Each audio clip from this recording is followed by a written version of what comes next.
14 పోయిన నెల అక్టోబర్ అనుకుంటా, అక్టోబర్ నాడు చెక్ ఇచ్చిండట. ఎవరు? అదాని గారి. నాకు ఈయన నిన్న చెప్తుండు గర్వంగా, మేము ఆ చెక్కును క్యాషే చేయలే. నాకు తెలియక అడుగుతా బాస్, నాకు ఎవరైనా చెక్ ఇస్తే వెంటనే బ్యాంకులో వేస్తా, చెక్ క్యాష్ చేసుకుంటా. మరి నువ్వు 38 రోజులు ఎందుకు చెక్ క్యాష్ చేయలే? అయితే వానికి ఇచ్చే ఉద్దేశం అన్నా లేకపోవాలి, నీకు దాన్ని క్యాష్ చేసే ఉద్దేశం అన్నా లేకపోవాలి. లేకపోతే దాని చెక్ చూపెట్టి ఇంకెళ్ళి పైసలైనా దొబ్బిండాలా కుల్లాయిగా. ఇంతకంటే ఇక దాచితందుకు ఏం లేదు. ఇప్పుడు పోస్ట్ డేటెడ్ చెక్కులు మనం విన్నాం, కానీ ఇది ఎక్కడిది విచిత్రం ఇది? అక్టోబర్ 14 చెక్ ఇస్తాడట ఈయన. నిన్న మేము 38 రోజుల పాటు మేము క్యాషే చేయలే. మరి ఏం చేస్తున్నావు?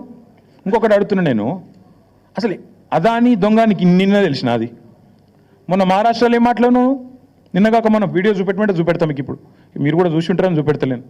ఒక గజ దొంగ గుజరాత్కి వెళ్ళి వచ్చి ధారావి ల్యాండ్ ఎత్తుకపోతుండు, అక్కడ మాట్లాడతావు.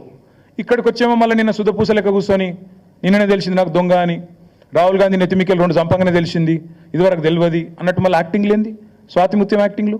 నేను అనేది అదే, మొన్న గజ దొంగ అయినోడు నేను ఇక్కడ రాగానే